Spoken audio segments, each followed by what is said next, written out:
Thank you, Diane. Hello, everybody. Hi. My trip to Alaska. Now that she's mentioned it, everybody's probably curious. Why would somebody go to Alaska in January? Right? The Aurora Borealis. So I heard about this trip put together by Vacations by Rail, where you fly into Anchorage and take the train from Anchorage to Fairbanks. And then the place I was going to go, you have to take a little plane because that's the only way you can get to it. It was called Bettles, 65 miles north of the Arctic Circle, right under the whole dome of the Aurora Borealis. Sounds good, right? When I planned it, I didn't know they were going to have a cold snap. So when I got to Alaska, the warmest of any place I was 27 below. The coldest, about 50 below with a couple degrees thrown in for wind chill. It was so cold, the train couldn't run. The switches were frozen. So they bussed us from Anchorage to Fairbanks. Only problem is, it was so cold, they couldn't have the heat on in the bus. So we all layered up, and they had the fan blowing. It was a great trip. We saw a lot of moose on the way. It was absolutely gorgeous. Get in my little plane, fly up past the Arctic Circle. Absolutely beautiful. Just stunning. Total population of the city, 7. The husband and wife who owned the lodge that I went to, the wife is the mayor, the husband is the safety officer and volunteer fireman. Because in order to be considered a city in Alaska, you have to have a 4-person council that meets. And it's very beneficial to them because they get a lot of money, which maintains all their roads. Very first night, the clouds moved in.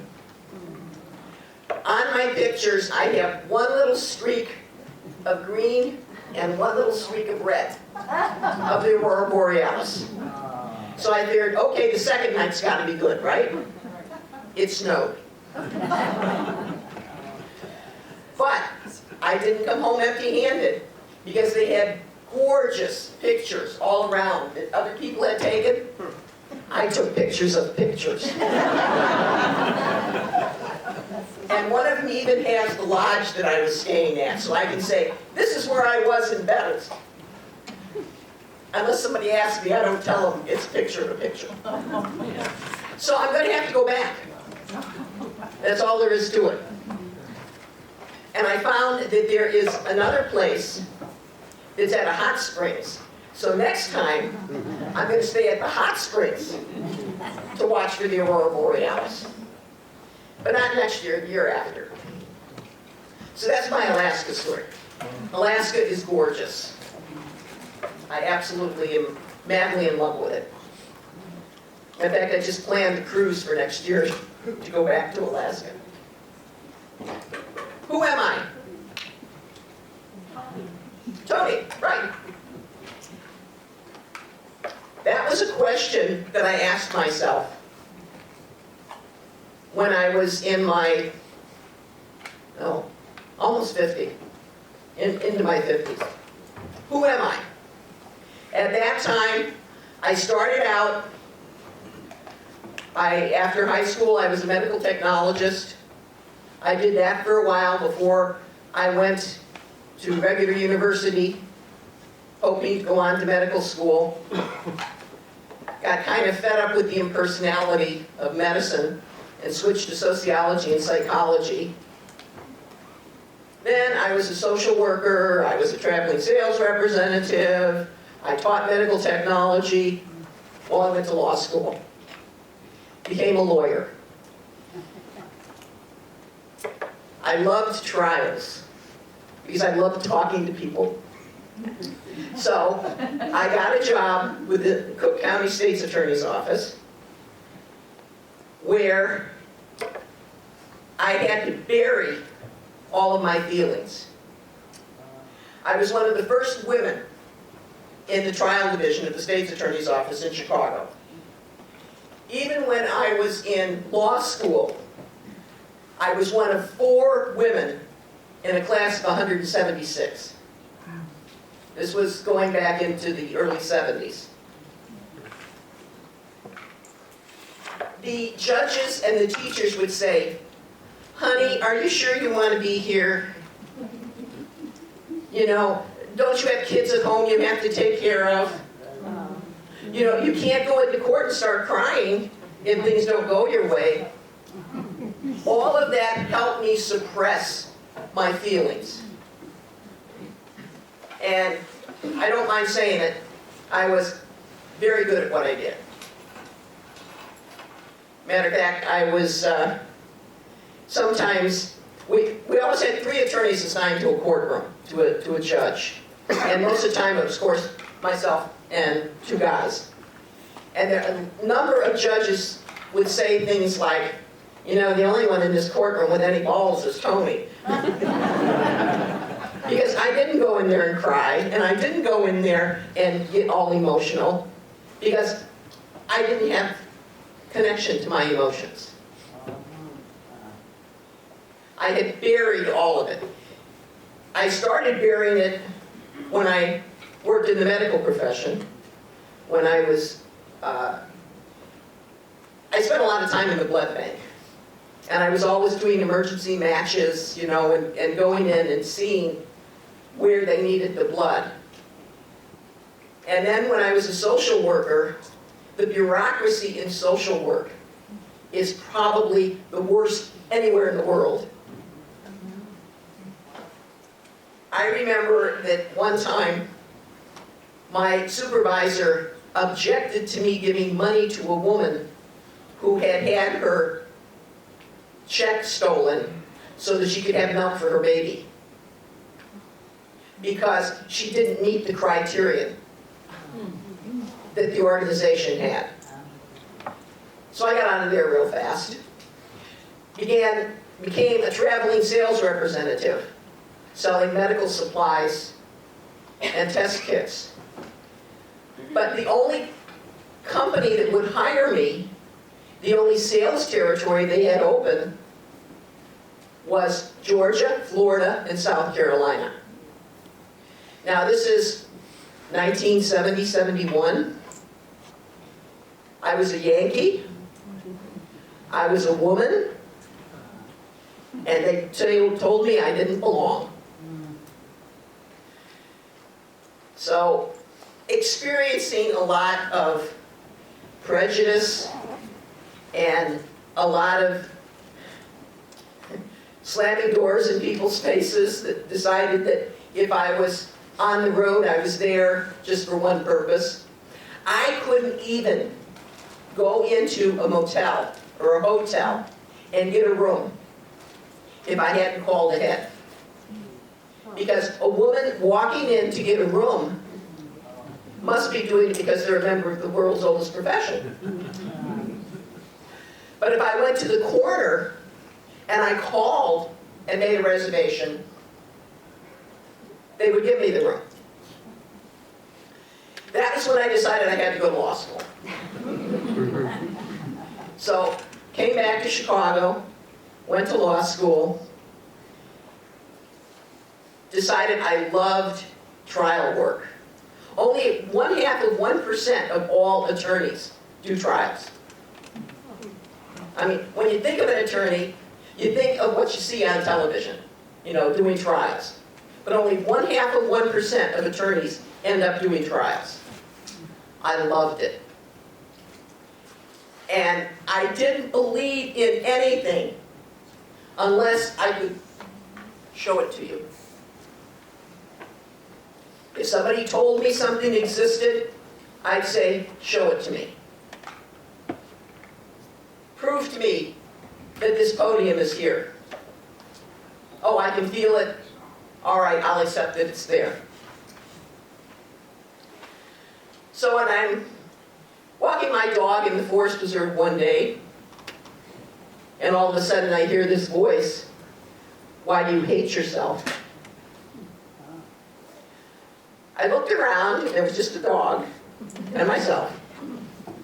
And I would have ignored it, except that I could feel it. And since I didn't have many feelings, that was a very important thing to me, that I could feel it. So I started arguing with it. What do you mean I don't love myself? Of course I love myself.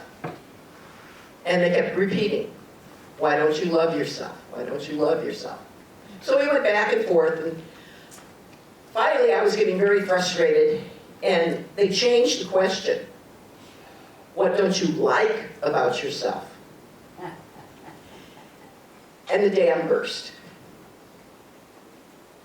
I didn't like the fact that I had never gotten married, that I didn't have kids, that the men got all of the breaks in the office, all of these things. And I just heard this laughter. Find out who you are. I had no idea where to go from there.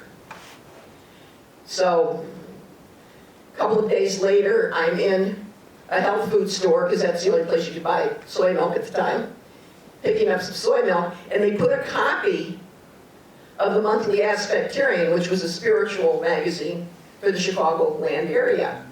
And I put it down on my counter, and it opens up to an advertisement for a class exploring spirituality.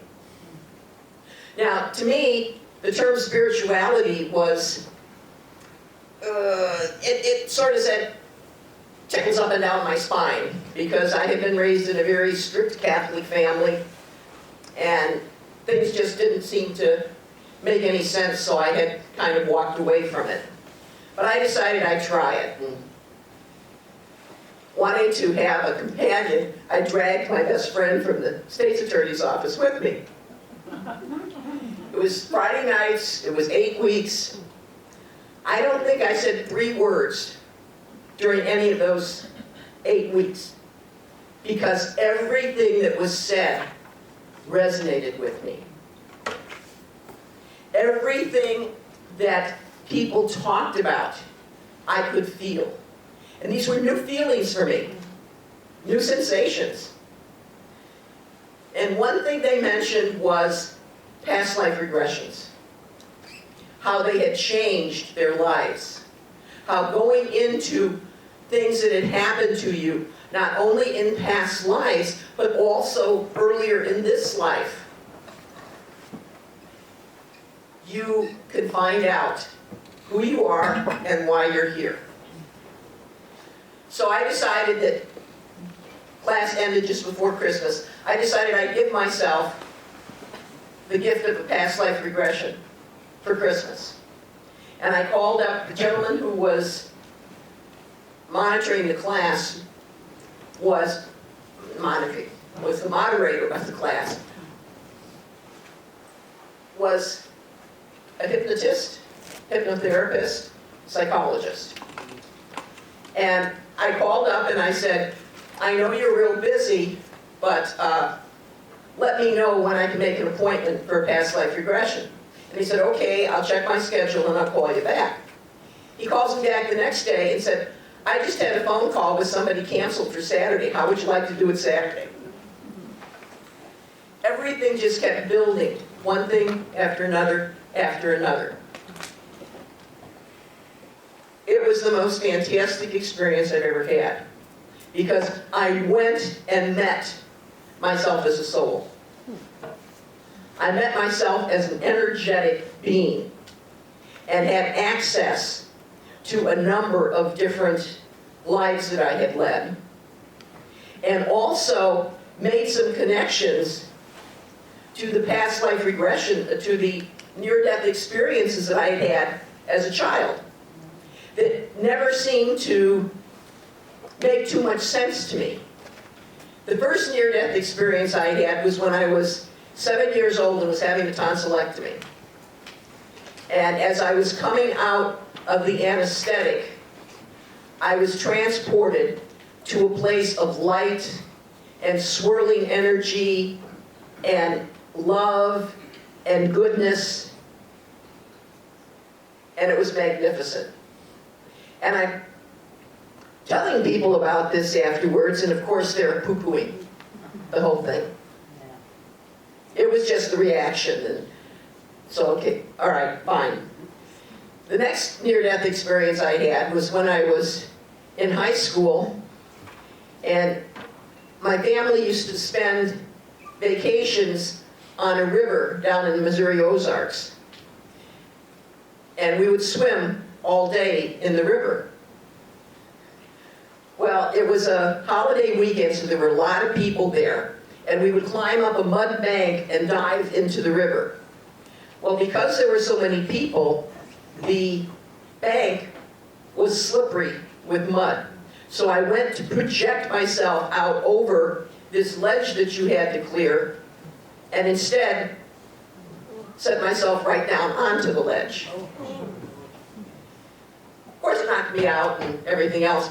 Luckily, there were a couple of college kids that saw me, and they ended up pulling me out and resuscitating me. But during that period of time, I went back and had the classic life review. And, you know, as a 15-year-old, there wasn't a whole lot of life review, but, you know, there was all of the things that were important to a teenager. The beliefs, honoring the parents, the things they've been involved in, things they've thought about. I met a lot of bright beings that I now know were my guides, telling me that I was never alone and that I would always have them there if I talked to them, if I called on them. And as I came out of this, of course, I tried to discuss it with people. You know the effect of that. First off, both of my parents were converts to Catholicism, so substitute converts to fanatics. And then they were very strongly believing that there's no such thing as reincarnation. They did believe that there were angels and things like that, because the nuns used to give us little cards with, you know, guardian angels on it whenever we did something good, like win a spelling bee or something like that. So they very gradually convinced me that I shouldn't put any stock into what had happened. But when I had my past life regression, I felt some of the same energies that I felt during that second near-death experience. And I began to realize that that is who I am. I am that energy. I am part of that energy. I am connected to that energy. I then began a path of finding more about who I am and what I am. And during a number of sessions, both under hypnosis and in deep meditation, I found out that somewhere along the line when I was planning for this lifetime, I decided I would be a spokesperson for the other side. Of course, when you make agreements before you come down here, you can always change them. So they said, you know, well, if you want to do it. And I said, well, I don't know what it entails, so no. That's the way it goes. All of this rediscovering who I was, some people would say reinventing who I was, happened just before the state of Illinois passed a buyout for state's attorneys in Cook County. So within a matter of 6 months, I was going to leave the office. I I was having trouble making communication with my guides and with other people. So I asked my hypnotist friend, I said, help me get in touch with my guides. So he hypnotized me, and he had me invite them into a room that I put together, a safe room, where they could come in and we could get to know each other. So I started talking with them and found out at that time I had 3 major guides. They came in, and it got so that I could just talk to them anytime I cut my thinking off. And they suggested that as I left the state's attorney's office, I should go to Sedona, Arizona. Now, a guide will never tell you what to do, but they make very strong suggestions. As a matter of fact, I had given them permission, if I don't hear them too well, to let me know. So I have one, Archangel Michael, who has a habit of taking a 2x4 to my rear end if I ignore him. So I decided, okay, I had just started really talking to my guides, and again, my background is being an attorney, don't know whether I believed it. So I said, okay, let's have one of these put up or shut up sessions. I can leave the state's attorney's office right after Thanksgiving. I've got some personal days coming, so I can go to Sedona before Thanksgiving and end up retiring while I'm out there. As you all know, Thanksgiving is the worst travel day in the United States. And this all happened around the 10th or the 11th of November. So I said, okay, you guys want me to go there. I want a decent airfare price. I want a nice rental car, because sometimes you fly into Phoenix and sometimes they're completely out of cars when you fly in there. And I read about this center out there that it says they have some condos. I want to stay in one of their condos. I'm not very pushy or anything, but I wanted to see if they were who they said they were. And I figured, if they're guides, they can do it, right? Well, they did it. I ended up getting upgrades all the way along the line. And as to the condo, it turns out the center only had 2 condos, but somebody got sick and canceled the day that I decided to go out there. So I went out there. I didn't know anything about psychic work or channeling, because this was totally off my radar before this period of time. It wasn't something I could show existed. So I get out there, and this woman who's running my program is a semi-trance medium.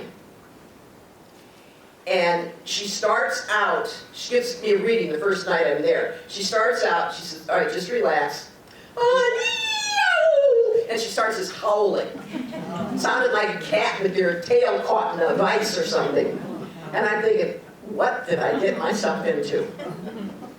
So she goes through that, and I'm thinking, all right, nobody really knows I'm here. If things don't go well, I can just take up and leave. So she goes into this trance, and she starts talking about how she sees 100 doorways around me, doorways and openings.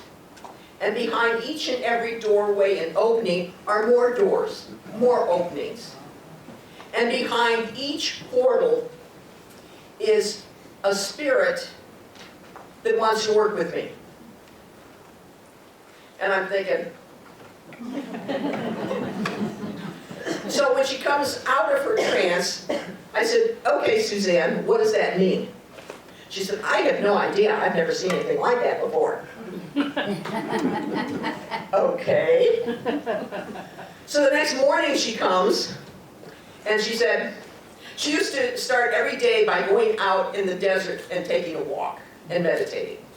So she came in and she said, my guides told me that your guides are going to set up your time here. So everything we planned, we're throwing it out, and each day we'll plan something new. And she said, they're going to give you the information. Right. How? Well, you just relax, clear your mind, and they'll tell you what to do. So I did. And she said, what should you do today? And all of a sudden, I hear this voice that says, you're going to go and have a music therapy session. Okay. And then in the afternoon, you're going to go on a vortex tour. Okay. So I come back, and Suzanne said, okay, fine. Let me call people. And of course, everybody's available. I mean, like they were sitting there waiting for my guides to, come with these things out of the blue. Fantastic sessions, every one I had. Next morning she comes in, and she said, all right, they said, now you're going to tell me what my day is going to be like. Right. What does that mean? Well, you're going to ask your guides what my day is going to be like, and they're going to tell you. I said, okay. I'll try. So I did it, and they told me that how many people were going to come into the center and have channelings, how many people were going to come into the center and have Reiki treatments, how many people were going to come into the center and go on vortex tours, and how many people were going to come in and purchase things from the gift shop. And I'm thinking, what am I doing? I mean, the voices were coming through very, very clearly into my head. And I'm thinking, was leaving the state's attorney's office the right thing to do? Have I gone over the edge? So that night, Suzanne came in, and she said, everything they told you came true exactly as they told it to you. Of course, being a good prosecutor, what did I think? She wants me to believe it, so she's telling me it's happening. So, okay, I'm there for 10 days. We'll keep going on with the program. So I had a session the next day where we were working on the power of words, positive and negative energies. And after I finished the session with the instructor, she said, will you do a reading for me? I had never heard the term reading before. I mean, I'm that new to this at that time. And I said, you mean you want me to read you a book? No. You know that thing you do with Suzanne, where you get answers for her? I want you to do that for me. And I said, okay, I'll try. So I relaxed into the couch she had, and she kept asking me questions. And this time it was a little different. Every question she asked me, I could feel the energy coming into me with the answer. And I was getting downright cold. I mean, I ended up bundling up in a blanket.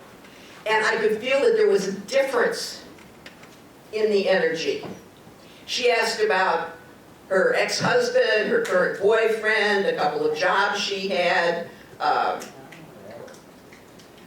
just about everything you can imagine. Lasted about 20 minutes. I was frozen by the time we were finished. So she got me some tea and we sat down, and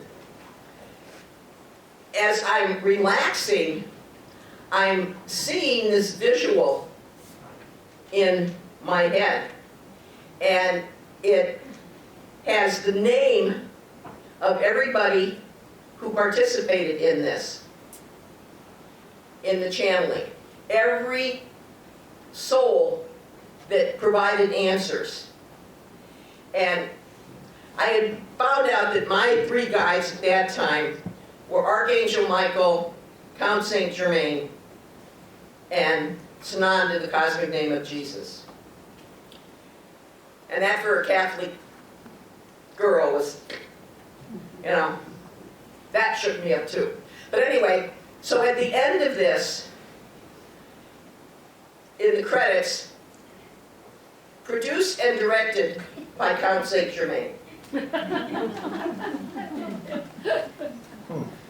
And every morning after that, Saint Germain and Michael would take turns planning my day and giving themselves credit at the end, so I would know what their energy felt like.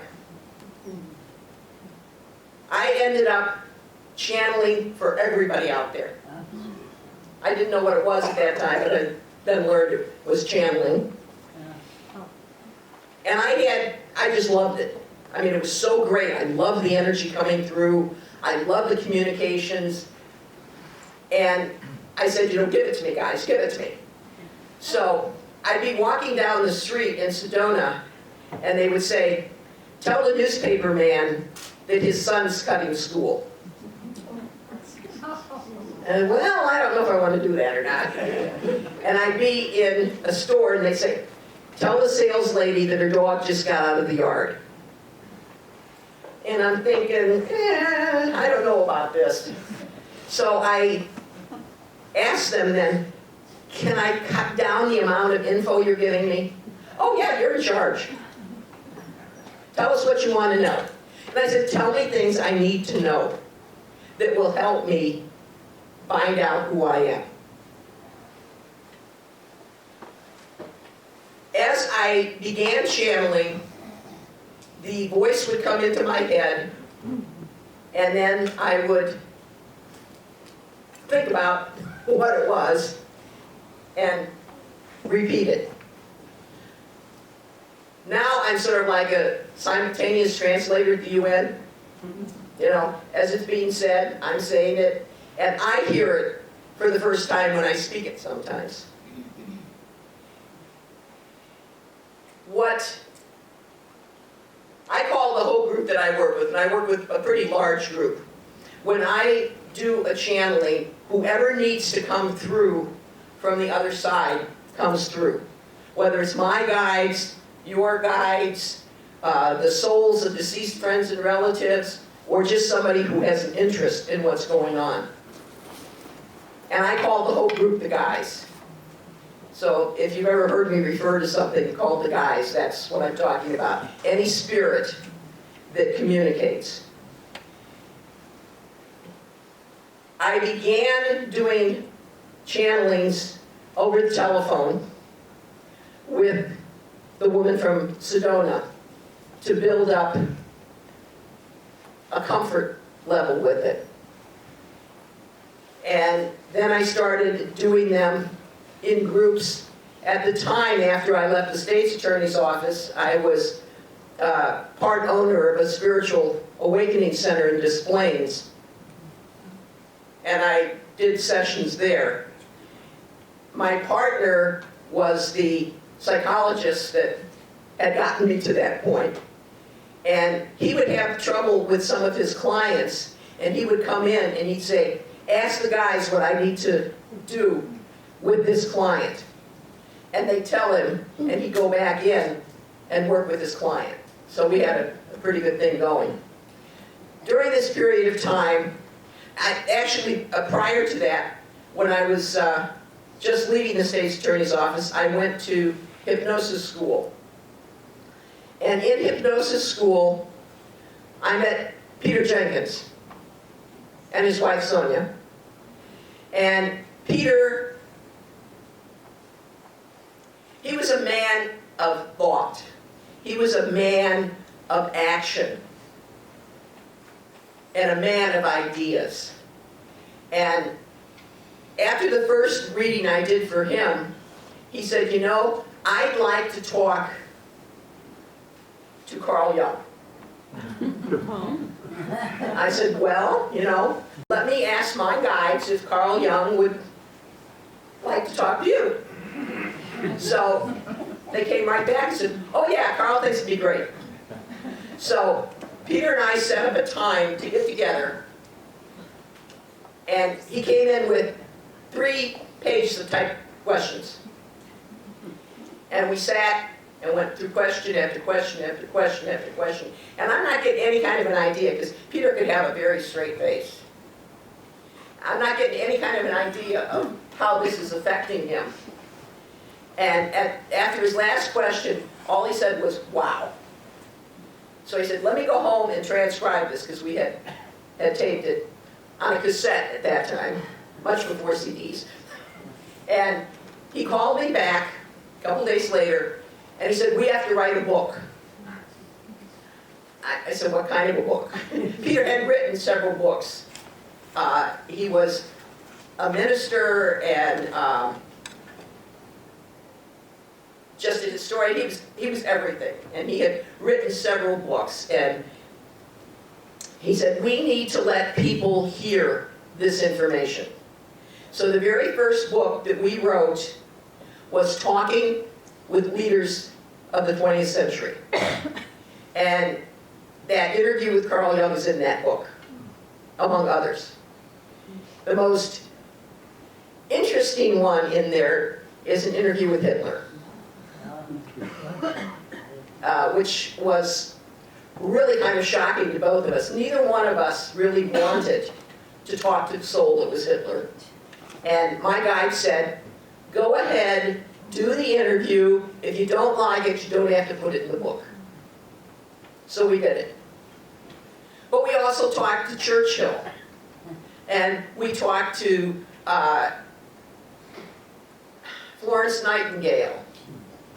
We talked to a total of 15 people in that book. What is interesting about that book is at the end of each interview, now the procedure we would go through was, I didn't have to really do anything to prepare for it. Peter would do all the research on the people that we were going to interview after we had arranged for them to be present the next time we met. He'd come in with all the questions, and all I had to do was sit there and clear my mind and let the answers come through. But at the end of each interview, I did a summation of the feelings I got from talking to those people. What their energy was like, what their enthusiasm, it was just a marvelous book. There's a few copies outside. And after we did that book, then we did one of 20th century famous women. Judy Garland, I'm drawing a complete blank, but Marilyn Monroe, yeah, there was just some fantastic books. And then a book of men. And that's our trilogy. We became more involved in, I was starting to go around the world giving classes in getting to know yourself, getting to understand reincarnation. So we did books on life lessons, exploring reincarnation, and my all-time favorite book, How I Died and What I Did Next. And that's a book where we talked to a number of people immediately before they left their physical body, how and what caused them to leave their physical body, and what their soul experienced immediately afterwards. And it's a great way to understand the importance of letting your soul tell you what's going on, opening yourself to all possibilities. I know now who I am. Yes, I have a physical name, it's Toni, But I am a soul who is having a physical experience, who has agreed to be in a position of an intermediary for people having their physical lives and the souls that are on the other side. And one of the things that the guys have said they want you to know, among everything else, is communication. Communication, communication. They can hear everything you think, everything you say, and will respond to things directed to them. Never forsake the assistance that they are ready and willing to give you. Open up to it. Go with your feelings. My feelings are completely restored now. I can feel everything. I can feel the energy in the room. I can feel the energy of the spirits. I can feel the energy of empathy, of sympathy. And it allows me to live in this physical body and experience the lessons I came down here to learn. If anyone is a digital book reader rather than a physical book, like I am, I haven't read a physical book in a long time. All of our books are on Amazon in Kindle. Also through Smashwords and a couple of other places. Peter has now gone home, and before he left, he wrote a couple of pamphlets. One's a conversation about death, and another's a conversation about birth. I brought some of those, and they're drifting out there. They're for the taking. There also is a little purple book drifting around out there, The Journey of the Soul. And that will give you a blow-by-blow description of, as a soul, the decisions you make and the results that you get from those decisions. That particular book can be downloaded from our website in one of 11 languages. We have it translated into 10 other languages beside English right now. I apologize if you go to our website because we're having some website difficulties, but everything that we have ever done, the guys answer questions from people from all over the planet on Wednesdays, teaching questions on our website, or at least we did until December, and hopefully we're going to get it again as soon as I get somebody to help me get the bugs out. And also on Facebook, which is reincarnationguide.com. We answer questions every day for people from all over the world. So, have faith in yourself. Go with your feelings. Don't worry about what you think. Don't worry about what other people tell you. Just go with what resonates with you, what you feel. Don't do something because somebody else tells you to do it.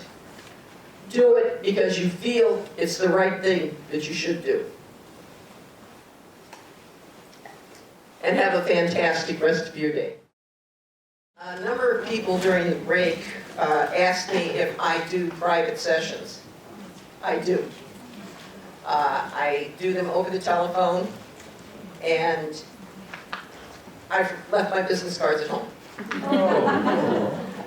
But a very easy way to get in touch with me is you all have the information with my name on it. My email address is winniger@gmail.com. Very simple, just my last name @gmail.com. And I make all of my arrangements through that. Now what I do is I also make a recording of all of the sessions and send you an MP3 at the end of the session. So if anybody's interested. A lot of other questions were, I've had this experience or that experience, and I don't know how to either start it or shut it off. We that are in the physical form are the ones who are in control of the contact with beings of light. Now, all of the spirits that are out there are not all positive energy. There are some negative energy out there. We call them discarnates. And what a discarnate is a soul who has left a physical experience and for one reason or another has decided not to go back to unconditional love, not to go home. And they usually stick around because they want to get even with somebody. Some stick around because they're unaware that they're dead. That happens quite frequently when there is a mass tragedy, like 9/11 or the tsunami in Phuket. They just die so fast and under such circumstances that they're unaware. Those type souls, while they are still negative because they're in connection with the earth, do not mean to cause anybody harm. The negative spirits, the discarnates that refuse to go home, those are the ones that have an agenda of one kind or another. Whenever you wish to establish contact with the spiritual energy, make some type of statement, like, I wish to deal only with beings of the light. I wish to deal only with those spirits who will communicate with me for my highest and greatest good. That prevents any of those negative spirits from coming in and interfering. When you get a spirit that tries to tell you what to do, that's not a spirit of the light. That's a spirit that has some negative energy that wants you to do what they want you to do for some purpose. Either to, sometimes it's just because they want to laugh, you know. They want to see you do something crazy because they can make you. A lot of times it's because they want you to do something for them to get even with somebody else. If you ever sense that with a spirit, say, I am a being of light. In the name of unconditional love, I ask you to leave me and to return to love yourself. There's this thing about energy. When you make a demand of it, and you are unequivocal and forceful, the energy will obey. Now, if it's a negative energy that's been around for a while, you're going to have to repeat it 3 times before they'll think you're serious. But whenever you're dealing with anything, and if you're dealing with any type of divination, tarot cards, pendulums, Ouija board. well, that's a whole new topic. I'm going to get into that in a second. If you're dealing with something like that, where you are asking your higher self to help you with the answers, be sure to protect yourself by saying, I only wish to get information from beings of light. Now, a Ouija board is dangerous.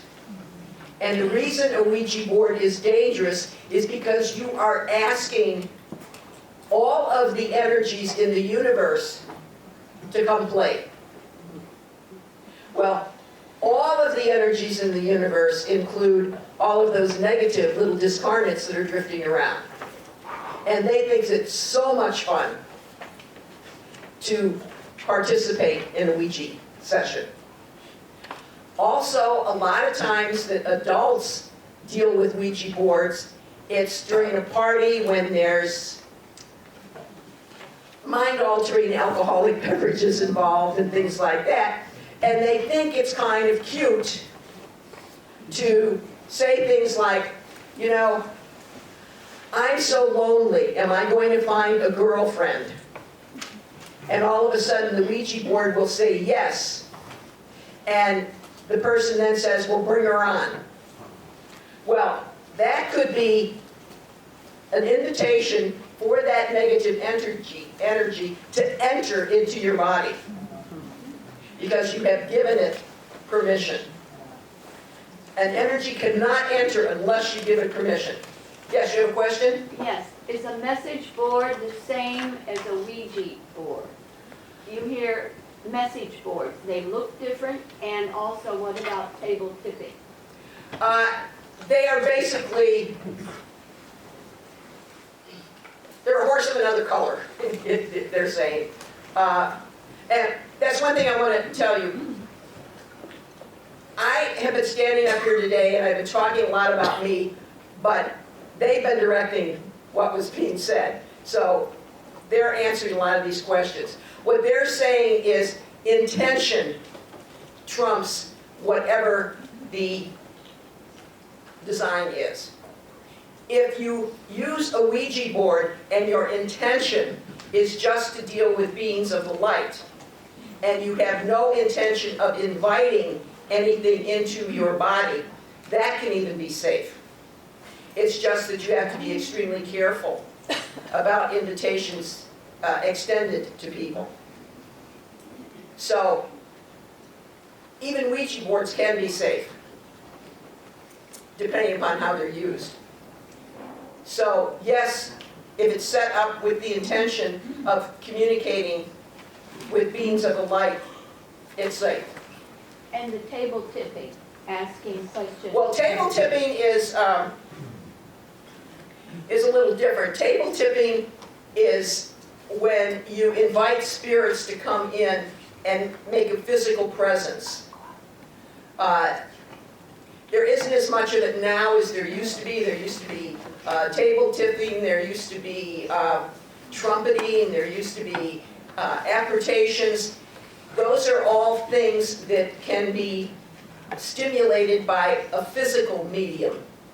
And a physical medium is somebody who establishes a contact with spiritual energy, and through them, their energy is used to bring it from the energetic into the physical. Table tipping is when you have a card table, and you ask an energy to move the table. And as long as, again, you say, beings of the light, please participate, there's safety. The main thing is just to watch out for yourself, that you don't open a door to some negativity to come in. Now, somebody also asked, how do you shut off things? How do you control what comes into you? And that's where the communication again comes in. My biggest example of how strong what we say and our intention is happened before I actually became aware of spirits. When I would just get an urge and I would driving the car or in the car with somebody else, and I would say, don't go into the intersection, and just that a car would speed by. But once I began to communicate with the spirits, I was driving my car, and after my incident in Sedona where I had told them, don't communicate with me unless I ask you a question.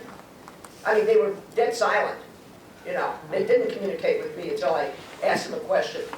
But I'm driving, and as I'm going down the street, a car comes spinning out of an alley and misses my bumper. I swear it was less than half an inch. And I'm sitting there, the heart's racing, and I'm pumping and everything else, because it was kind of a newish car, and I was really, proud of it and everything else. And so, in frustration, I said, "Why didn't you tell me?" "Well, you told us not to tell you, unless you asked us."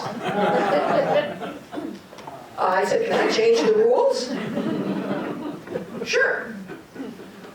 If I need to know something, will you tell me?" "Oh, sure." So now the idea of what I need to know varies from time to time, and depending upon what group of guides is around me, because when it comes to things like finding a nice parking spot, sometimes they'll give me an idea. "All right, turn down this aisle, right over there." Or other times they say, "Okay, where's a good parking spot?" And I just hear laughter. "You need some exercise." Spirits have a sense of humor. You never know what they're going to say or what they're going to do. So just go with it. Another question that was asked of me is, was it easy to shut my mind off? Well, what do you think? As an attorney, you're always thinking about the case, the evidence that came in, what you're going to have to do tomorrow, and I can't get to sleep at night because the gerbils are a little bit too active on the exercise wheel. No, it was not easy to learn to shut my mind off. But I found something that helped, and that was occupying my body with something else. And I found that any repetitive action that I forced my body to do, that I had to have some consciousness, like walking. If you're walking and you're unconscious about what you're doing, you're going to fall over curbs and step in puddles and everything else. But if you're walking and you're conscious of what you're doing, you're totally focused in on that, and that drains everything else out of your head. Ironing, washing dishes, any repetitive type thing. People who work on a treadmill say it's fantastic, that it helps them clear their mind. Once you learn to clear your mind, like mine's clear about 90% of the time now. When I was doing a lot of channeling, it was clear about 98% of the time. But I let things drift back in because I've been playing more lately. You are in control. And that's why the guides, their message today has been communication. Let them know what you're looking for. Let them know what you want. And patience. Patience is very important, because we are physical beings who chose to come down here. Strike that. We're spiritual beings, we're souls that chose to come down here to have a physical experience for the purpose of learning things, what we call life lessons. And those life lessons control us day in and day out until we recognize them, understand them, and make choices about them. We have total freedom of choice in this life of what we do and where we're going. If we have a life life lesson that's facing us, and we decide we want to do something else that is in conflict with that life lesson, until we work through the life lesson, we're not going to be able to do it. Like if one of your life lessons is to deal with an issue of self-confidence, and you want to come up and speak in front of a group of people, you're not going to be able to do it until you work through that lesson of self-confidence. If you want to be able to provide for yourself, for all of your, not only needs, but all of your desires as well, if you have chosen a life lesson involving poverty, there's no way you're ever going to be able to get that money until you understand that you have the ability to create a reality that does not include poverty. We get questions all the time. I have a website which is in pretty bad shape right now, but we have questions that people have sent in from all over the world. And we answer those questions. And all the time, the answer comes in, why can't I win the lotto? What if everybody in this room won the lotto? First off, you'd probably get about $5, splitting it that many times. But if you didn't, even if everybody won a different lotto, and you all won $1 million, how many people go to work tomorrow? How many people would help other people? Or would they hide? Because you can't have just what you want without earning it. That's what a life lesson is. It's earning your understanding of who you are and what you are. Now, as a soul, you're broken off from source energy. God, creator, whatever you want to call source energy. So therefore, you have all of the powers and abilities that came from your origin. Which means, if there is nothing in your way, such as a prior choice that you've had to be without money or with some condition, you can create your own reality. Creation, there's a lot of ways that you get it, but it's basically a 5-step procedure to creating what you want. You have to accept that you have the ability to create something you want or something you need. If you don't believe there's the potential there, go someplace else. You're wasting your time. And then the second thing is, you have to believe that you, in your current state, can accomplish it. You accept you can do it. You believe you can do it. None of these things, oh, well, I could never do that. I don't have the patience. I don't have the intelligence. I don't have. That is pure BS.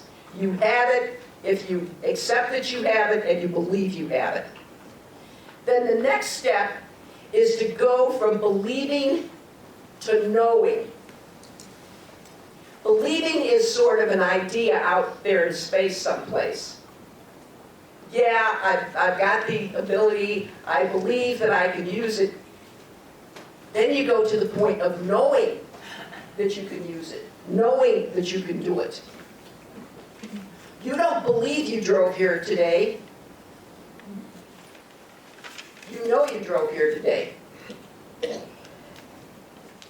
So once you get into believing, you're starting to be able to create what you want. And then the fourth step is taking that first step. Moving forward. Defining what it is that you want to create, that you want to make, that you want to bring into reality. And then finally, it's there. You have what you wanted to create. And everybody has the ability to do that. Yes? What was the difference between steps 1 and 2? Step 1 is accepting that you have the powers and abilities. Just as an essential energy inside of you, you have that. And then you bring it down into the physical, where you go into the believing and the knowing. That's taking your mind into effect. Accepting can be all energy, but believing and knowing is a thought process that you have to make a part of who you are.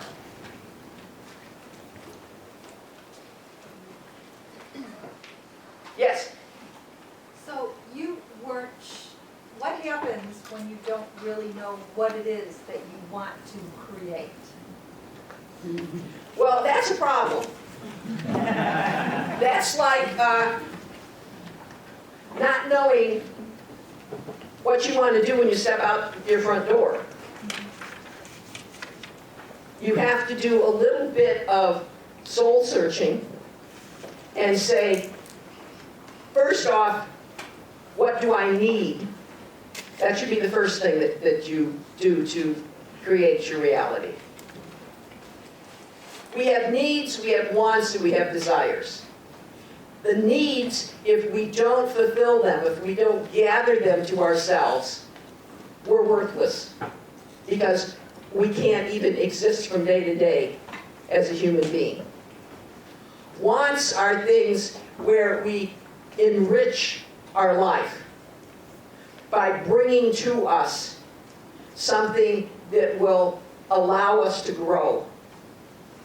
And then desires are that magnificent vacation or that winning of the lotto, or those are the things that we don't need, but we sure would like to have. So if you don't know what it is that you need, the universe, because the purpose for us to be here in physical form is to learn who we are, to learn life lessons. If you just stand there, it will bring to you what you need to experience. Now, the planet is half negative and half positive. Life lessons are learned in negativity. Because if you could learn a life lesson in a positive energy, you would never really get out of it. You'd never really examine it. You would just grasp it and hold on to it. So life lessons are set up in negativity, and then you, through your freedom of choice, decide how to make that into a positive thing. So if you don't know what you want, if you're not doing any proactive steps towards something, the universe will help you a little bit. Now, the way the universe helps you is sometimes it brings right to you exactly what you need to experience, and other times it will bring to you the lack of what you need to experience. So that you then say, oh my gosh, you know, I really wanted that. I really wanted my garden to grow this year, but I didn't plan it. So how can I have nice kale and carrots and everything if I don't even plant them? So the universe gives you an urge that you've got to have kale, you've got to have carrots. Every soul is always exactly where you need to be when you're there. And that is so that you have the opportunity to use the energy which comes to you and to learn more about yourself. Our life lessons, because they're surrounded by negativity, look like fears and doubts in our life. If you have a fear of doing something, if you want to go back to public speaking, a fear of public speaking because you don't have confidence in yourself. You have that fear, so if you're trying to learn your life lessons, you stop and you say, what is it I fear? Well, I fear that people are going to make fun of me. I fear that people are going to laugh at me if I stand up in front of them. So then you ask yourself, so what if they do? Is their opinion of you more important than your own opinion of yourself? If you say, no, it doesn't make any difference, then you have learned that lesson, and that fear will dissipate. If you are beginning a new job and you doubt that you're going to be able to do it, you're going to be miserable at it because you don't believe in yourself. And you will take the lessons that you learned that got you into that place to begin that job and just totally throw them out the window.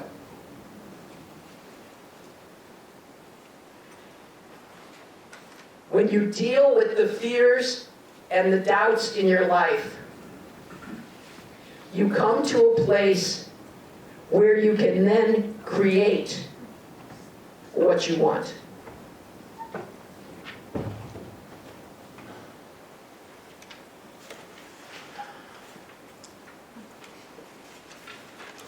Everybody's falling asleep.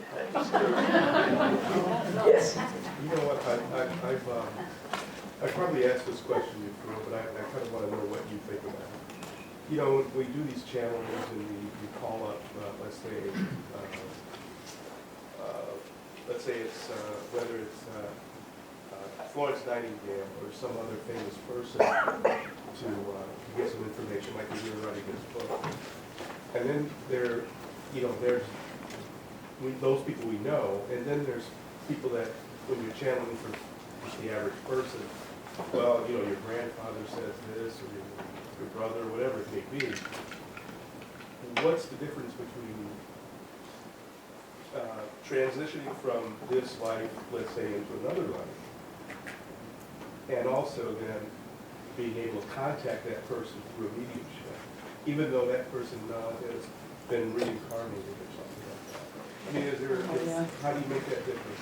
Okay. Did everybody hear the question?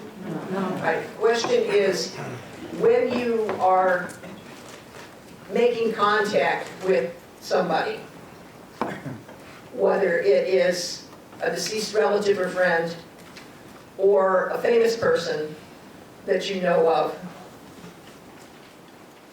and they're going to add this in, if they've reincarnated, you have a very difficult time contacting a soul that has reincarnated, because their full force and effect is on that life and learning the lessons they have in that life. The difference between talking to a soul such as Florence Nightingale, that you know what happened in her life through historical records. What you are talking to her about is just that single life from her entire existence. Florence Nightingale had prior lives. But when you talk to her as Florence Nightingale, you are speaking to her only of the energy contained within that birth to death experience. When you are talking to somebody that is a deceased relative or friend, it can go either way. They can talk to you about just what you shared in that lifetime. They can talk to you about that lifetime and other lifetimes. It's up to them and the questions that you ask them. Is that then a residue that we leave behind in a lifetime? Let's say, I pass on and my daughters are trying to contact me, even though I've, reincarnated to another life. And they come to you and say, I want to talk to my dad. Do we leave a residue? Yes and no. Very, very strong souls, very energetic souls, do leave a residue. Most of the ones that leave a residue that have been historically documented are discarnates who haven't gone home, and they do the same thing over and over and over again because they don't know they're dead, and then they create shadows of themselves. When something is said to be haunted, that's frequently what it is. It's a residual energy from something being done over and over again. When you talk to a soul about a particular lifetime, they put themselves in that groove. Think of a record, an old vinyl record. Each song has its own groove. And when you're in one groove, you can't hear what's on another groove. And that is when a soul concentrates in one lifetime to have their communication with you. They will stay only in that groove, unless you ask them something outside of the groove. That's how it's possible for somebody to do a past life regression. Because you're in this groove right now of 2020, and you want to go back and visit a past life, you focus on another groove. And you're still existing physically in this dimension of 2020, but your energy and your concentration is in another lifetime. And there's no bleed over between the two unless you have a life lesson that you started in one lifetime and are continuing to deal with it in this lifetime. It's like an Akashic record. It is an Akashic record. That's what they're calling the disc. Yes? Does that, as a follow-up to this gentleman's question, does that mean that the information we get then, when a soul is speaking from that particular lifetime, that the information is less than universal, that the significance is more limited? All right, the question is the authenticity, shall we say, of the information that you get. That always depends upon the soul that's giving you the information. And it depends upon what their intention is in giving that information. The same thing happens to any channeler, psychic, or anyone who is the receiver, the radio transmitter, so to say, of this information coming from the other side. If that person is a clear channel, what you get is exactly what is being given. There are a lot of people who can't take themselves out of the equation So everything that comes through is bent a little by their own beliefs. So when you have a reading from somebody, it may not be 100% accurate if the person can't close off their own thinking. It depends upon the intensity of the soul that is sending the message through and the clarity of the one receiving it. So there's no yes or no, right or wrong answer to it. Yes? I have a question about angels. Are some angels mean and mischievous? Because I'm always losing things in my house, like scissors, or an orange, or a staple or something. And if I get real mad, where is it, I can't find it, I won't find it for a long time. But if I just say, oh well, it'll probably turn up and go about my business, it comes back, it'll be in the same place I looked at already 2 days later. In fact, I just found a stapler that I lost about 20 years ago. In the middle of the basement floor. I'm in that basement all the time. I walk over that area all the time. There was no stapler. Spirits have a sense of humor, yes. Yeah, but sometimes they're mean. Well, if you have something that is being mean, that generally is a discarnate. Is what? A discarnate, a soul that has left its body and wants to remain in negativity instead of going into unconditional love. Oh. And they do it simply because they can, and because it makes them feel powerful to be able to do it. Yeah, I could almost hear them laughing, in a strange kind of a laugh. Oh, but there's no sound, but I hear it in my head. Oh yeah, well I hear laughter all the time, because one of the things they laugh at me for is if I'm not paying attention to what I'm doing. I'm trying to do too many things at once, Yeah. and I bash into something, and I think, oh my gosh, pay attention to what you're doing, Toni, and I hear the laughter. Yeah, that's right. Yes? What about concurrent lives of people who live in one plane and all of a sudden they might die, and yet there's another existence and another part of their soul? Well, concurrent lifetimes are, every lifetime your soul has ever had exists all at the same time. It's all on that record. It's all on that Akashic record or that disc. It's always there. It depends upon where your consciousness focuses to what you understand. It's a concept that we have trouble understanding because for us, there's a past, a present, and a future. That isn't true in the spiritual world. Time exists only here on this planet. And time is the rotation of the earth around the sun.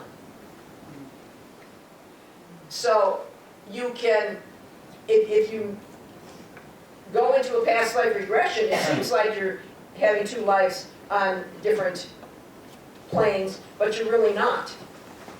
You're just going from one groove into another groove. Yes, ma'am.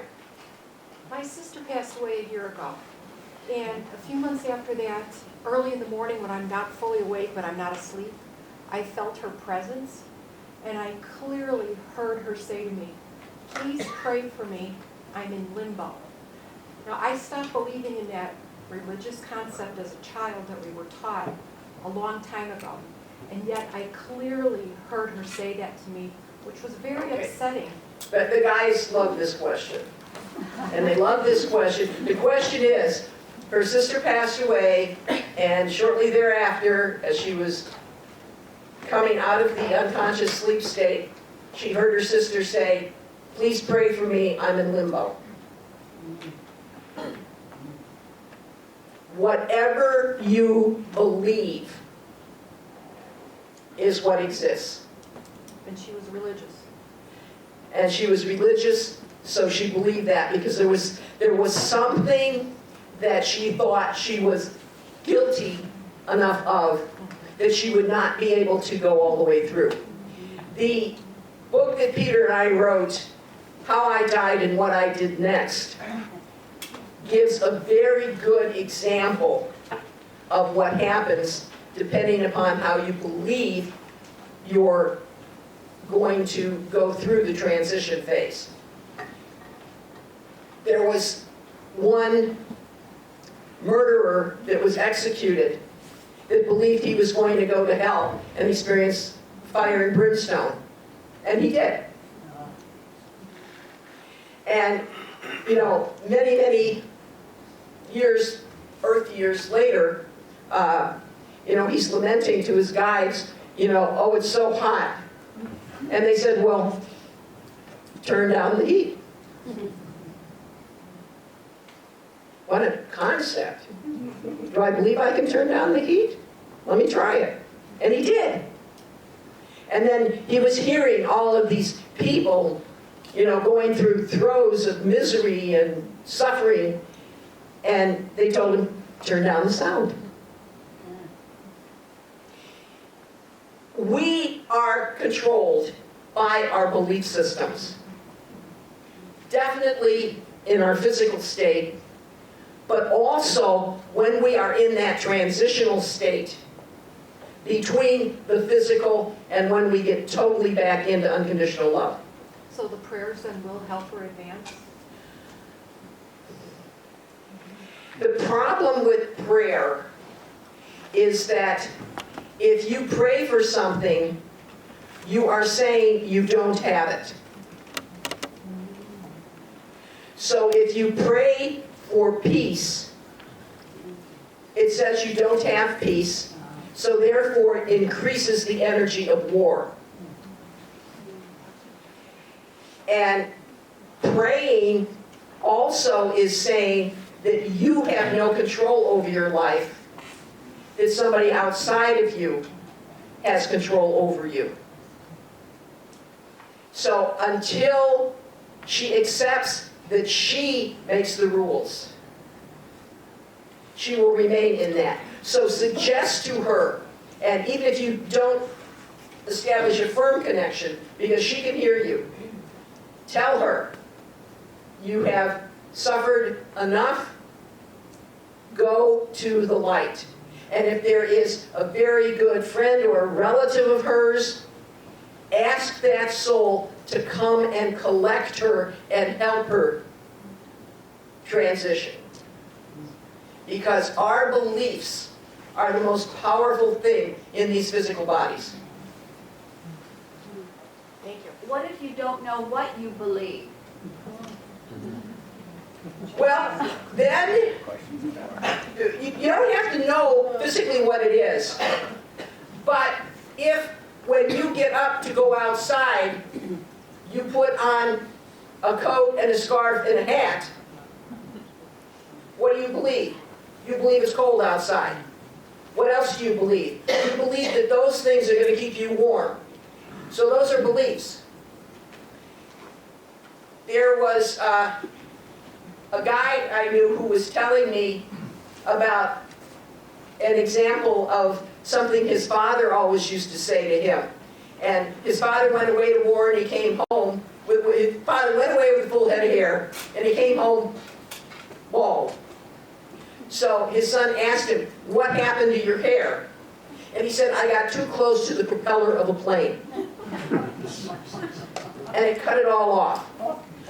That young man believed that to be truth until he was in his 30s and said it to somebody, and he said, oh my gosh, that is not possible. My father was telling me a story, and I have accepted it as a true belief all these years. I no longer wish to have that in my beliefs. So I'm going to erase it and fill it with love. Yes, ma'am. I'm loving this and I really appreciate what you're sharing today. when a person is caught up with their monkey mind, when they're in the middle of that, we all do it, right? And we're in our fear, anxiety, we know we are. What are some strategies that would be helpful right there and then? Okay. One of the things is try to identify what the monkey mind is. You know, is it something that you wished you did, something that you know you need to do, and assign an importance to it. If it isn't helping you, erase it. Say, you're not important, and I no longer want to spend time with you. And just take each thing that comes to you and make the decision. Is this needed? Is this part of what I want to identify myself as? And if it isn't, hasta bye-bye, thanks for giving me the experience, but I don't need you. Yes, ma'am. Can you say something about, I've lost my daughter, and there's a sense that we agreed on that at some point. Okay. Let's talk about that.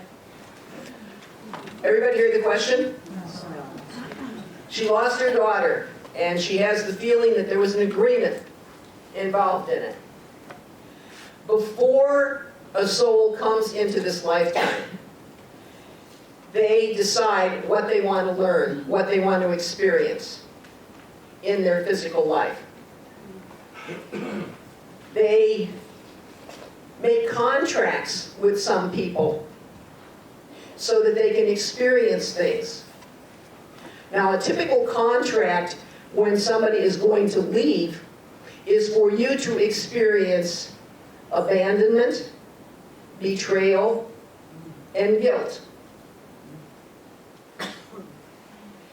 Each one of those are very strong life lessons that when they occur, it allows you to go in and see how that has impacted your life and what you need to do to ameliorate it. One of the things, though, with all souls is that you have freedom of choice. So even if you make a contract with somebody, you can decide not to do it. But when you have put it into the pipeline that you want to experience this, they help you with it. Also, they may have wanted to have a short life for some reason. They got rid of everything they needed to learn. They want to go back and try something else.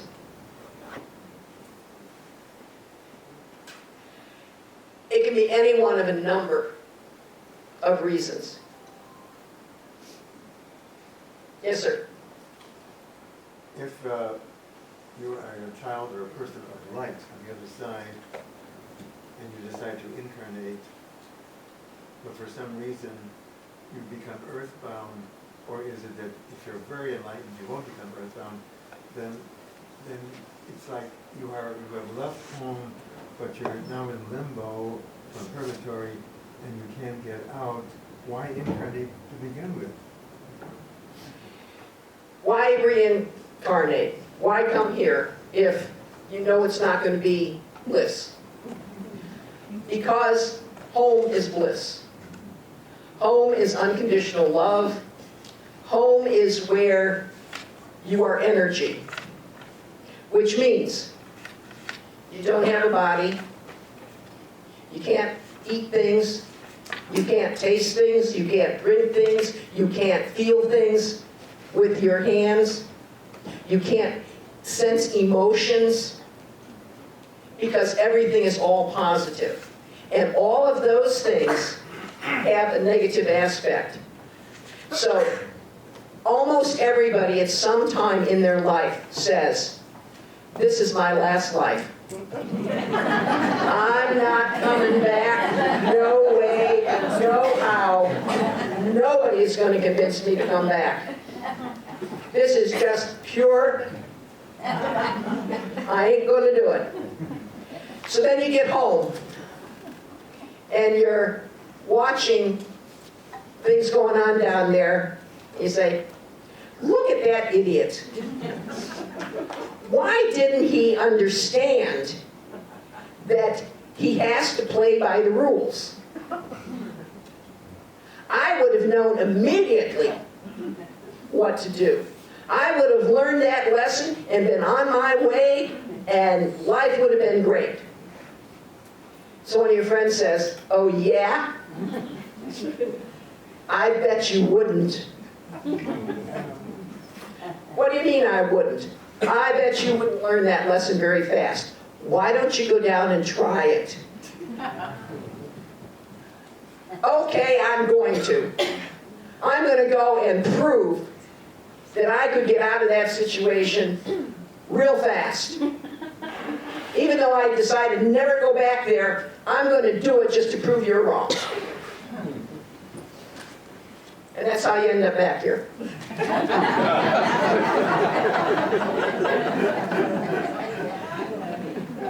Yes, ma'am. I actually have two questions.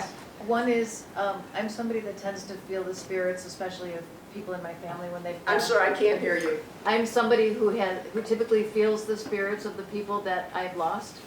When you lose touch with that person, like I haven't felt my father around me for a long time, does that mean that they've reincarnated? If you have felt the energy of somebody who has passed on, and then that energy disappears, it can be one of two things.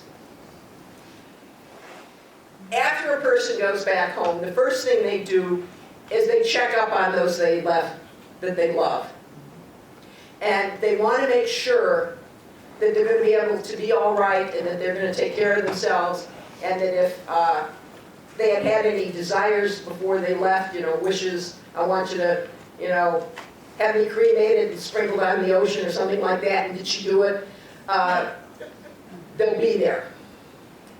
But then they find there's a lot of other things you can do.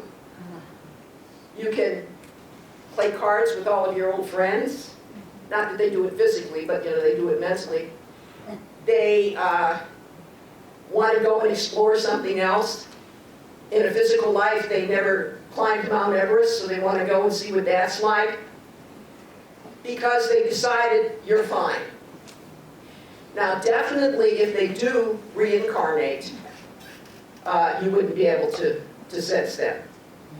But generally, if a person in your lifetime passes away, they're probably not going to reincarnate during the remainder of your lifetime, because they've got too many other things they want to see and do. The neat thing, once you're in completely spiritual form, you can be in more than one place at a time. I can't wait. I got so many things I'm interested in. To be able to be in Alaska and to be in the Caribbean snorkeling and, to do all of these things all at once. I mean, I wouldn't be able to do it physically, but I could, be there with somebody doing it. So they don't generally come back that fast.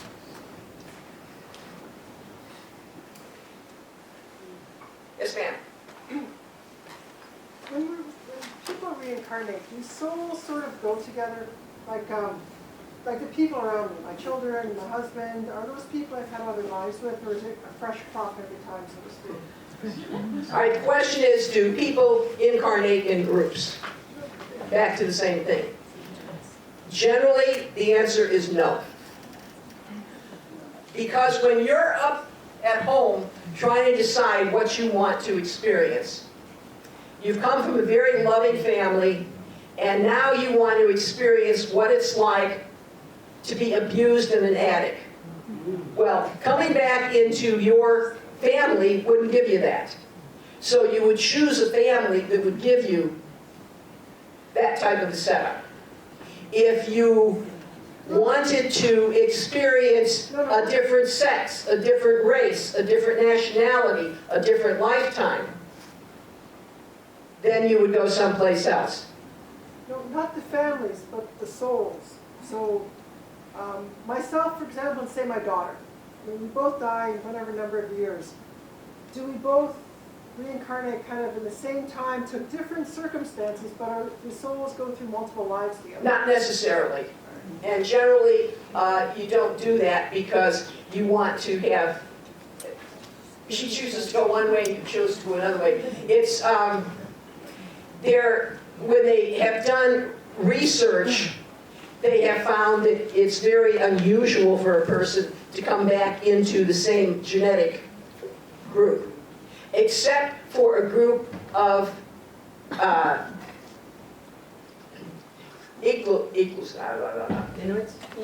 Inuits. There is a group of Inuits who they have, when they've done past life regressions with them, have found that the same group keeps sticking together. But it's the only place on the planet they found that to be true. We are all, as we are created by Source, broken off from Source, we have what is known as a soul group. And that soul group consists of 144 souls. And that's the 72 in front of us and the 72 behind us.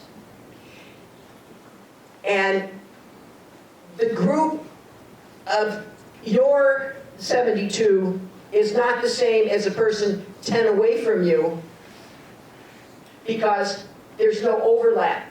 I mean, there's an overlap except for those 10 people, where they're different. So soul groups, you're a member of 144 soul groups.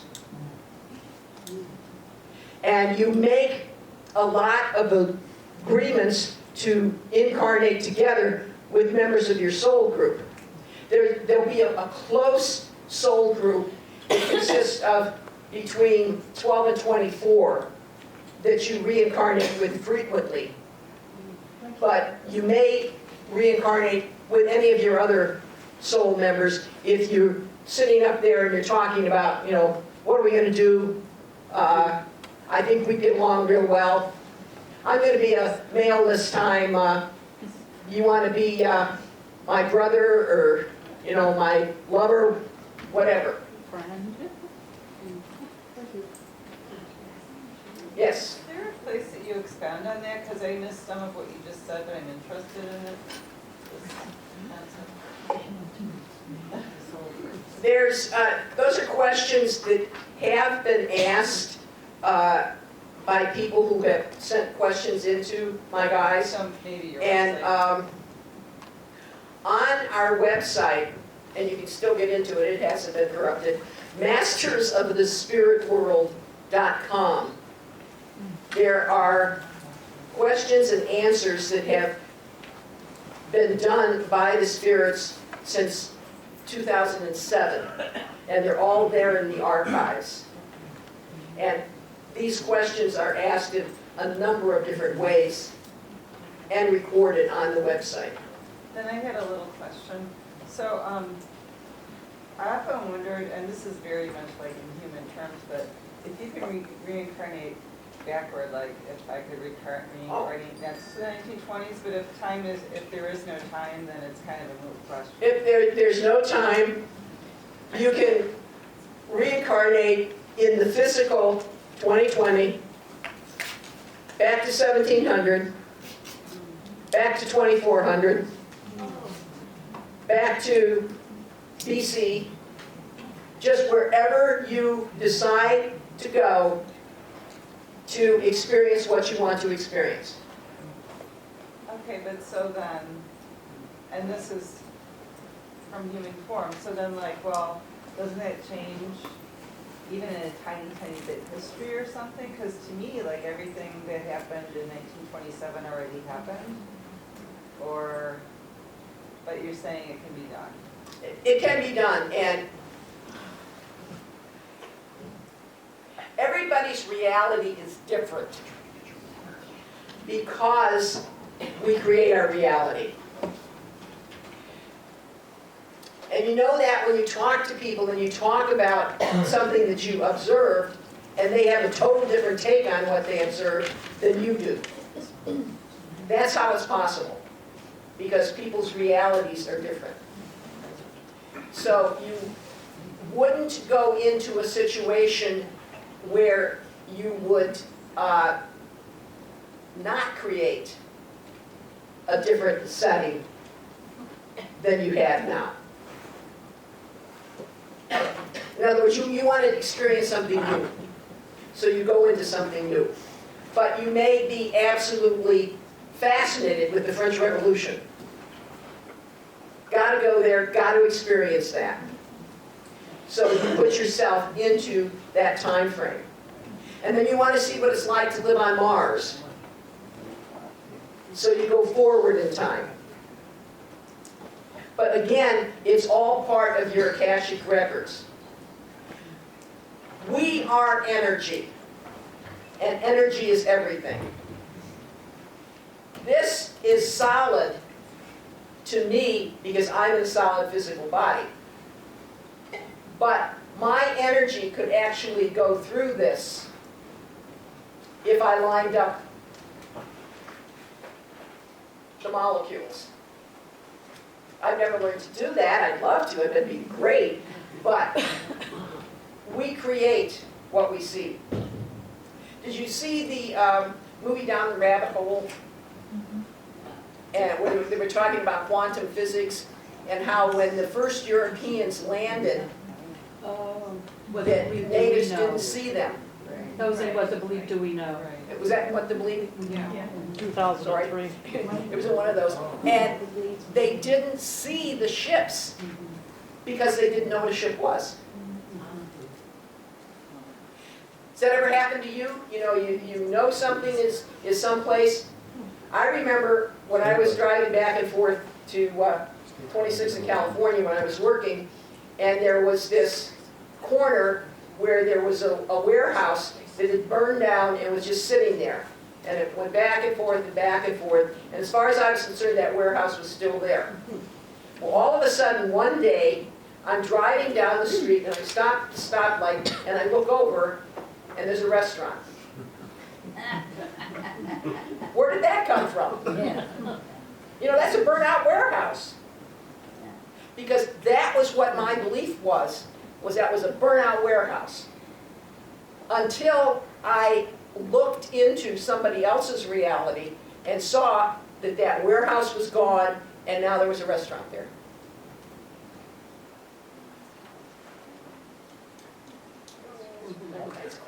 But was that because they cleared the burned building and then built a restaurant? No, it was because I saw it. I opened my eyes for the first time. It's what Eckhart Tolle calls living in the now. The thing with living in the now is you are aware of everything that is there. You are aware of the energy that has been expanded by a group of people to create something. You can ignore it, but if you open yourself to that energy, you will see what is there.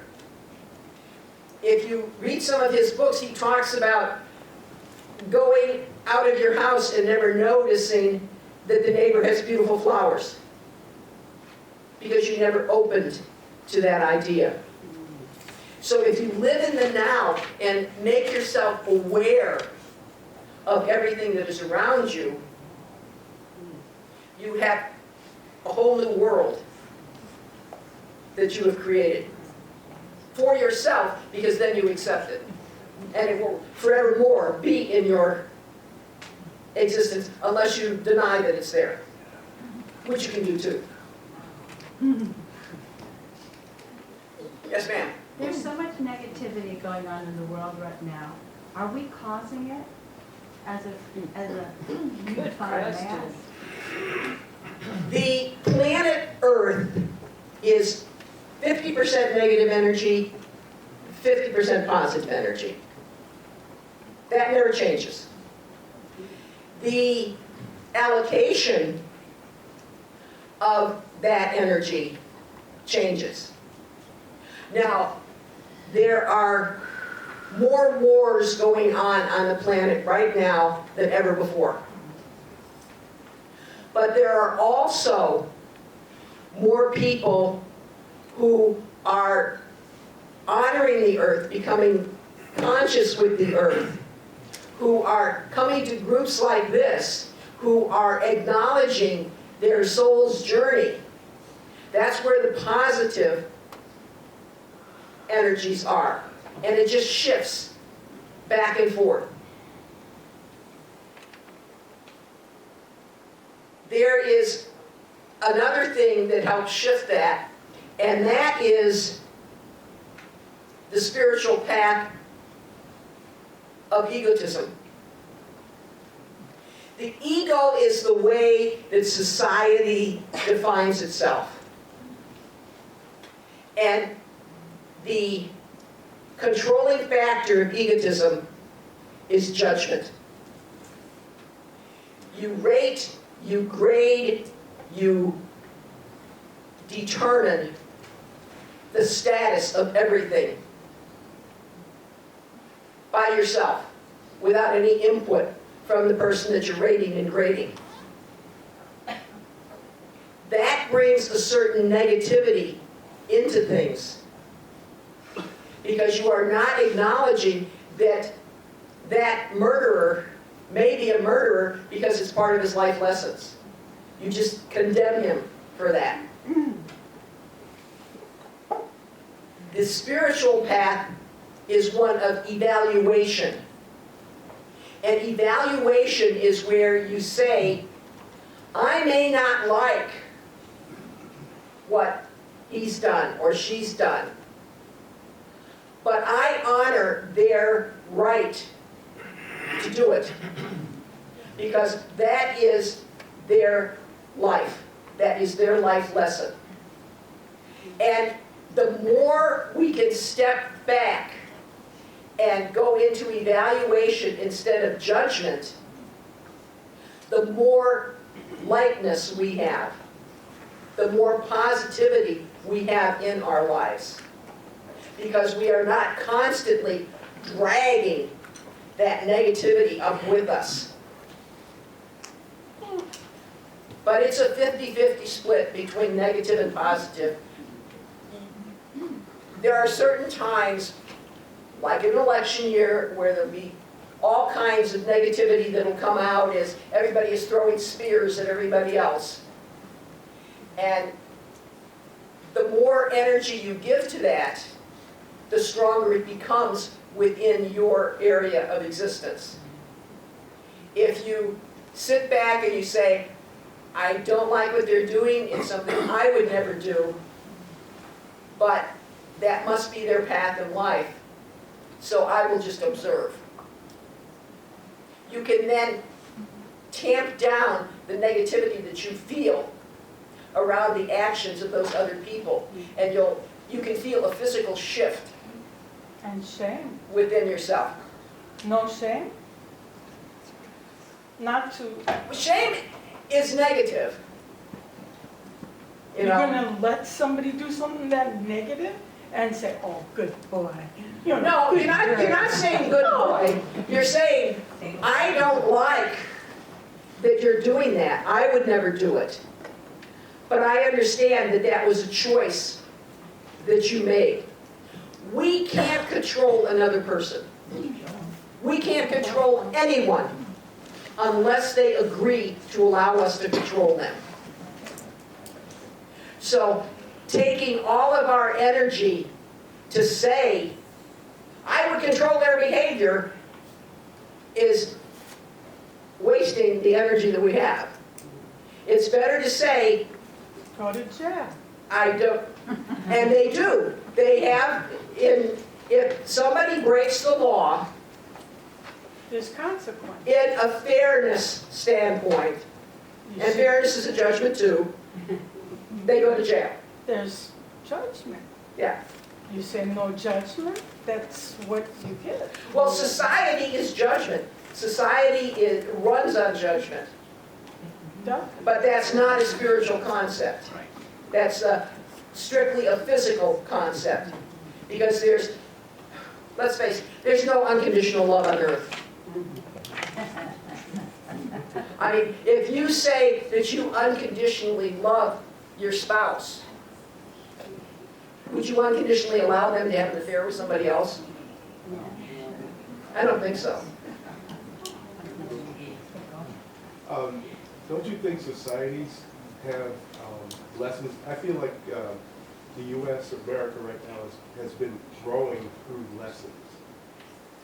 And what's happening right now there's always been this undertone in American society based on race, all kinds of things. And I have a feeling that the universe is kind of making it obvious. So that Well, we have two types of life lessons. We have the life lessons that are individual to us. And then we have those that we, as a group, participate in. Anytime there is leaning toward a consensus of something, that's a group lesson. A major disaster is a group lesson. All these crazy weather patterns we've been having is a group lesson. So yes, there are trends, and the U.S. is in the midst of a whole bunch of them right now. And in each one of those, we have to say, how do I look at it? How does it affect my life? And how do I want to evaluate the lessons I can learn from it and how I might have an impact? Get out and vote! But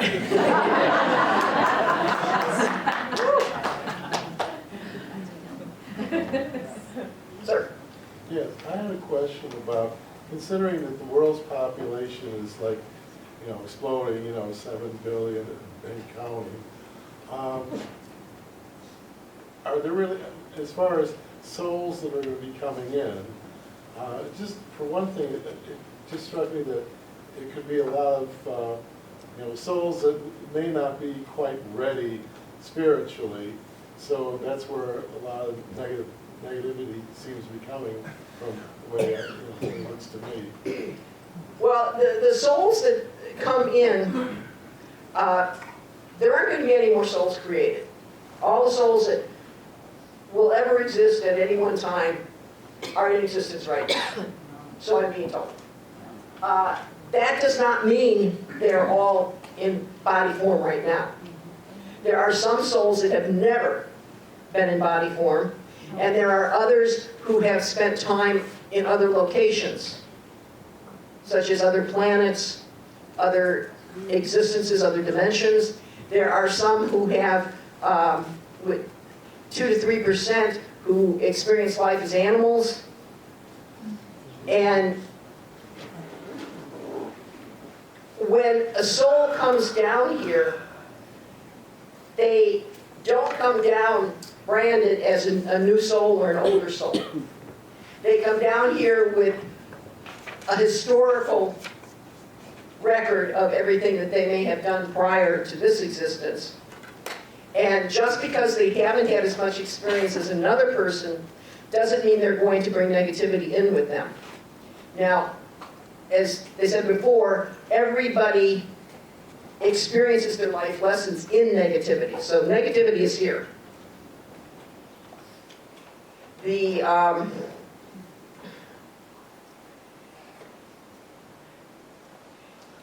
They're all talking at once. They do that to me every now and then. The thing is that we all come down with amnesia. So when we first come into a physical body, we don't remember diddly squat. We don't remember how many times we've been here, what sex we've been, what race we've been, what country we've lived in. Once in a great while, there will be a soul that comes down who skipped partial the partial wiping situation. Those are the kids that come in. They've got a lot of terms for them, crystal children, star children, and they're the ones that still have some memories of what they have done in prior lives. And those particular souls are generally here to have a great impact on the arena that they're in. Whether it's their family, it's the society near them, or something like that. But what somebody knows about their past life, I only know about my past life from having done past life regressions, from having done deep meditations, from having done out-of-body experiences. Before I did that, I didn't even believe in past lives, because the church taught me I shouldn't, because that's part of the books that are hidden in the basement of the Vatican. But we learn as we go along.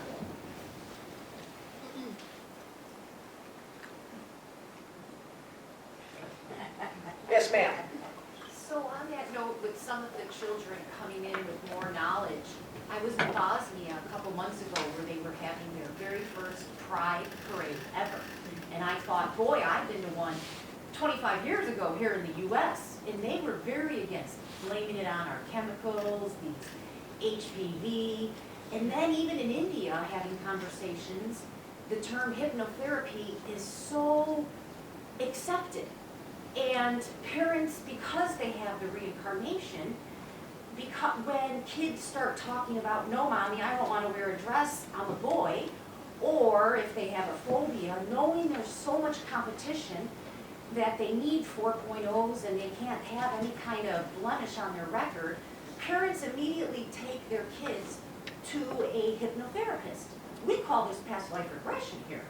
And then immediately, you know, it's so accepted because the parent knows nothing happened to you in this lifetime where you should be so afraid of the dark. Nothing happened where you should be so afraid. No, you are a girl. Or it's the same token where, holy cow, you're a pianist, we're gonna take you into sign you up for piano lessons. You're talking about 6 or 8 different kinds of situations. So basically that's the thing, is that it seems in other cultures, they honor the young kids with some confusion and they go right to therapy. We honor even this whole, and I'm open to whatever happens, but we've got in the US more issues with this transgender and these kids questioning. Well, everybody creates their own belief systems. The largest contributor to a person's belief systems as they are growing in any country is their society. So all of these beliefs have been contributed by their societies. When it comes to hypnotherapy and past life regressions, the US is just now beginning to accept past life regressions. When I went to hypnosis school in the early 2000s, the school I went to didn't believe in past life regressions, and it was a hypnosis school.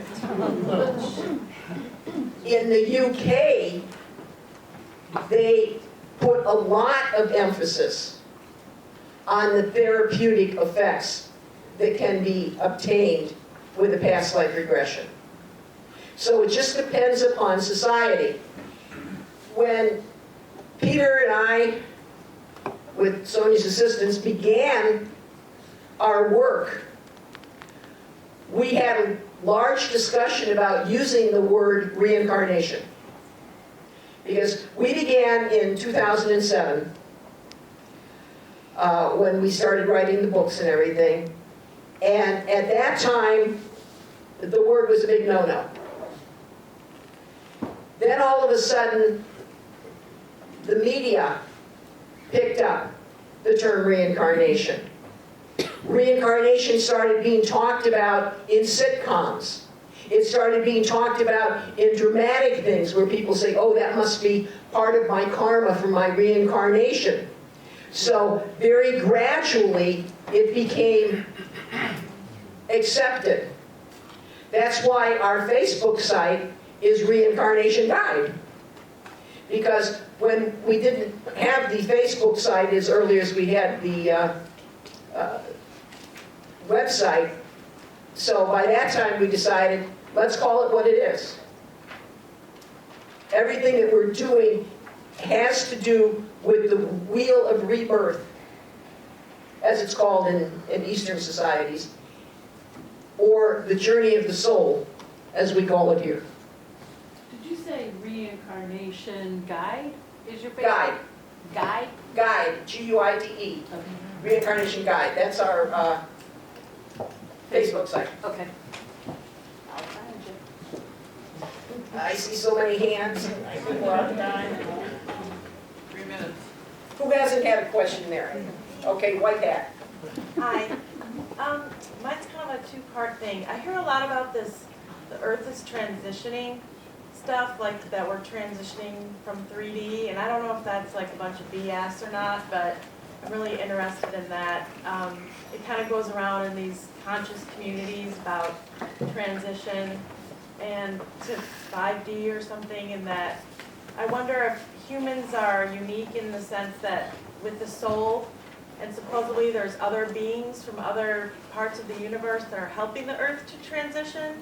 Have you heard anything about that, or the guys know anything about that? I know that's really complicated. No, it's not. It's much simpler than you think it is. All beings, whether Homo sapiens here on Earth, aliens on other planets, animal life, or spirits, are all souls. They're all the same. They're just choosing to have different experiences. That's all it is.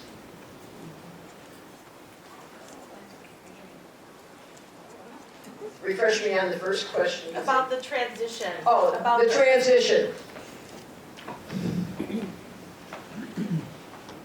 The way that my guides explain it to me, 3D, or third dimensional, is here in physical form. Fifth dimension is completely spiritual form, completely positive.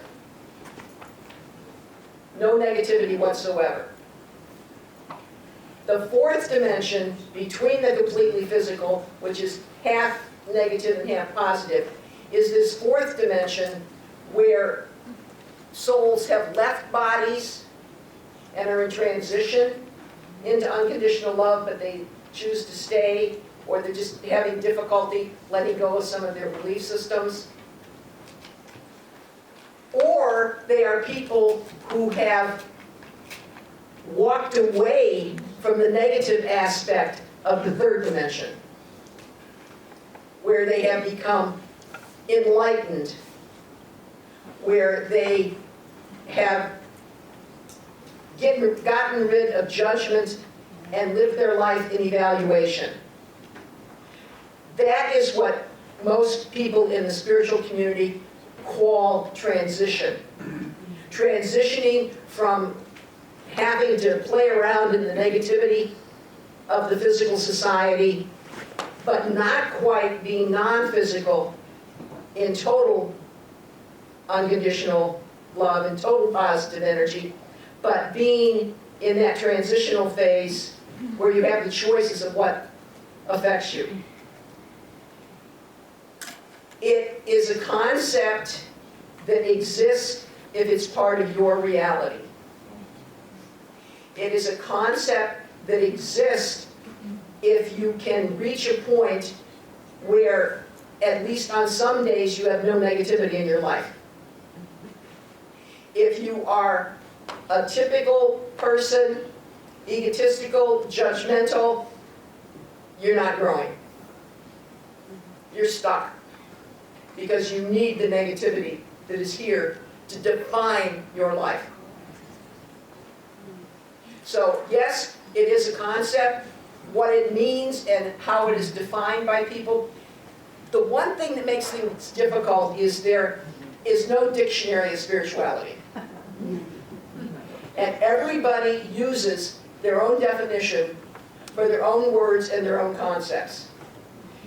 And it comes from many places. It comes from organized religion that is shifting.